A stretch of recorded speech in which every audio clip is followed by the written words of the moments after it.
Welcome back to the Kaiser Report. I'm Max Kaiser. Time now to turn to precious metals expert and whistleblower Andrew Maguire. Andrew, welcome to the Kaiser Report. It's great to be here, Max. Nice to see you. Yeah, it's great to have you on. Now, Andrew Maguire, you say that a gold default is underway as we speak and that this is the reason for the recent gold smash. So first of all, what do you mean by gold default, so people understand what that means?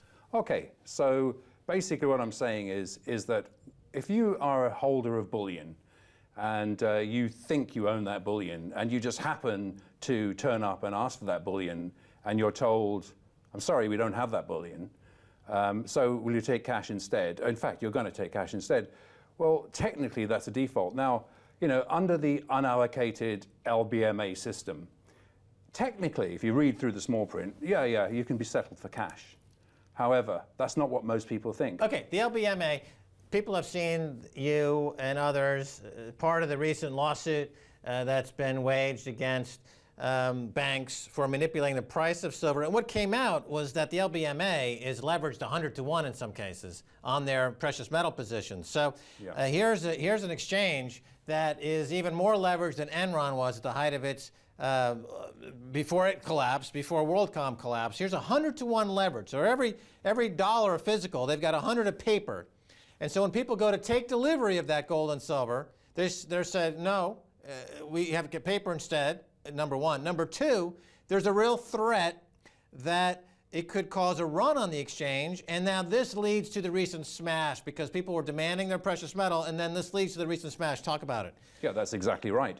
I think what the straw that broke the camel's back was the Cyprus issue. Now, I had a very large client come to me and say, I'm getting my physical. So he went, this is part of the ABM AMRO story. So he went, and this was before even the letter was sent out to all their clients. And he went and asked for his bullion back, and was told, well, no, we've got to settle you for cash. But hang on a minute, you know, this is my bullion.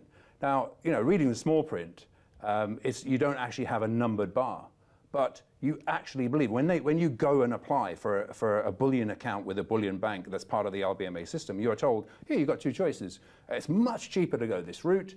You don't actually get a numbered bar, but essentially that's your gold. Otherwise, you wouldn't buy it in the first place. Or go the allocated route. It's going to cost you a lot more money.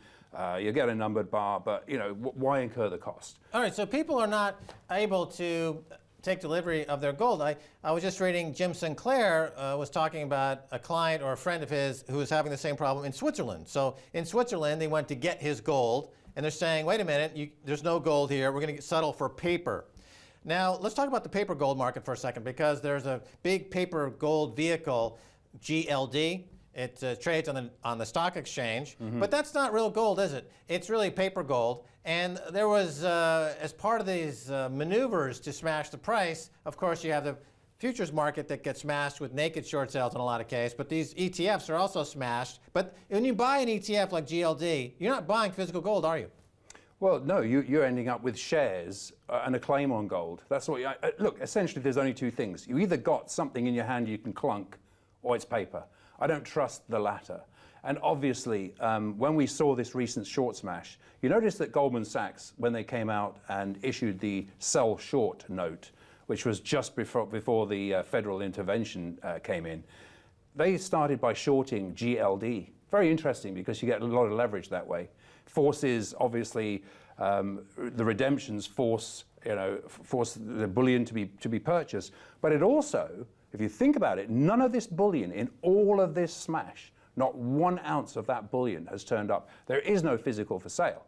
So, you know, where is it going? Well, I suggest strongly that it's going to replace inventories that were not there in the first place. All these inventories are mismatched by duration, and it's incurred itself over the years. You've had basically all the way back from the lease carry trade. So you've had bullion banks building up index positions, never really needing to purchase the gold, and all of a sudden you get someone like China, like Russia, like central banks and sovereigns, and other smart investors saying, look, I tell you what, MFG didn't like what happened there, rehypothecated gold. No, I think I'll better take delivery. So now you've got this enormous pressure on the bullion that was never anticipated in the first place. So when they originally took your $10 million from the pension fund and decided, well, let's not buy bullion, let's just give you a receipt and now we're indexed to the price of gold. Obviously, number one, by not buying the gold, it didn't go up. Number two, now you've got an incentive not for price not to go, the price of gold not to go up. So obviously, suddenly, more than 3 or 4 people coming for their ounce of gold, 100 to 1, is going to cause a problem. Right now, Andrew Maguire, you've been a pivotal figure in the scandal, really, that is the gold market and silver market. This is something that's been covered by the Gold Antitrust Action Committee for years. People have been writing about it, and they've been on the margins. And then as the price has gone higher, and this outcry toward what appears to be manipulation has grown over the years, and then you actually sat down with a regulator and said, look, here's where the price is going to be manipulated. The price is going to crash at this moment.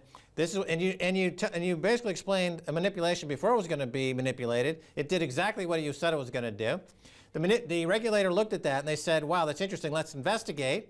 They did an investigation. Where is that now? Right, okay, it's ongoing. You showed them the smoking gun.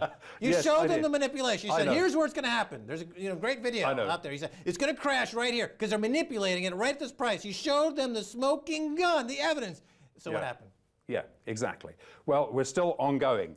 Now, the thing is that, and obviously, you know, there are things I really wish I could discuss, but there is an active investigation going on. It covers more than one country. And so obviously, you know, there's not a lot of comment I can make about that, but other than they were definitely given sufficient evidence to be able to pursue that investigation further. There is also new evidence coming in all the time. What I will say is this recent documentary that came out, as much as... The Canadian documentary that came out. It was called, we talked about it in the first half of the show, the incredible... Secret World of Gold. That's it, Secret World of Gold. Yeah, which I mean, obviously, for people so close to the gold market, they're a little disappointed there wasn't more about manipulation in there. But generally speaking, at least what it did was perhaps educate millions of people around the world on the History Channel, various countries. My God, if I've got any gold, I want it. So really, you're actually educating people. Then those bankers can't be trusted. So Andrew, what about this idea of cognitive dissonance? Because we know for a fact now that the major banks, the same billion banks who operate as non-billion banks, I mean, they rigged the LIBOR market, multi-$100 trillion LIBOR rigging. Yep. They admit it. They paid a fine.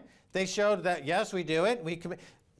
Pari passu with rigging LIBOR, if you're going to keep interest rates manipulated and currencies manipulated, you would have to, by definition, also manipulate gold and silver. Absolutely. Right? Otherwise, because why manipulate LIBOR and then have gold and silver skyrocket? Well, right? What people fail to remember, when you see people talking about gold and silver as commodities, they are actually currencies. And people forget that they actually trade as a foreign exchange cross. So when you go long gold, you are shorting the dollar. So why is it so difficult for people to understand that gold and silver are being manipulated just like LIBOR? It's just amazing to me. It just absolutely staggers me. Okay, let me ask you this then. The markets, as you've described it and others, are at a major inflection point because there's a run on gold and silver. The price smash by the paper cartel has only increased demand. Yeah. And as a result, these futures exchanges are being overwhelmed. Yeah, they are. They can smash the price. Now, every time they do smash the price, the unintended consequence is they're increasing demand almost exponentially. So the people in India, Russia, China, who are out there queuing up around the block to buy gold, are they ultimately going to smash these bullion banks and the paper cartel? Is that the hope of the world is in the hands of the people queuing in Bangkok to buy gold bullion, to decimate HSBC, Barclays, and these what I call financial paper terrorists? Is that, how close are we now in your thought? And what we're seeing is, and obviously the visible side is the retail side. You're seeing an insatiable demand, people losing faith in currencies and buying physical. Where it's crossing the line is into the wholesale market. And I think that is the key. It's the wholesale market that is now short in supply. And that is what we ran into very recently, 3 weeks ago, when ABN AMRO issued that very first written default of an LBN. Can you review that for the folks, because this was a major turning point. Just describe that briefly to give the background there. if you can? Well, obviously, I mentioned I had a client that went in there to ask for a physical. He was refused. They must have been having a lot of other requests because a letter came out within a day or two to all their clients saying they no longer could receive their bullion in cash. Well, that is a major smoke signal, and I couldn't believe that none of the financial press picked that up. I mean, that is a crack in the dam. Then you conversely look over to the COMEX and see a 90-day reduction, incredible reduction in inventories. And you suddenly see there's every reason in the world, either one of two things is going to happen. The bullion banks have to buy back their gold, which drives the price through the roof, or you're going to have to default. Okay, let's take the example of bullion banks default, or COMEX defaults, or LBMA defaults. Will the central planners, the central bankers, the commercial banks, will they step in and bail them out with more paper? That's the question people always hear. They say, well, they can never default because they're tied at the hip to the central banks, and they'll always just bail them out. Your thoughts? Well, all they're going to do, and I'm sure, Max, you've covered this before, they're going to hit a keystroke, they're going to print some money, they're going to settle people in cash, the price will gap up, you'll be settled in cash on the day before, and the price will start to find its true level. You will not be on board for all the years that you've intended to hedge yourself. You'll have lost that instantly. Right. People buy physical gold against the inflation of the paper money supply. So the fact that they're going to try to save the markets by increasing the money supply is not a reason not to buy gold. It's the opposite. It's the reason to buy gold. Now, Ben Davies, who is a friend of the show, and he's a gold manager as well, he made an interesting comment that gold will go to $5,000 an ounce, but nobody will own it. I think, because they're scaring people out of gold, and then there's going to be a default, as I understand Ben's comments, and then you'll see a gap opening to $5,000 an ounce, but by then, if you don't own any at that point, it's too late. If you don't own any physical, that's the key, of course, is you've got to own the physical.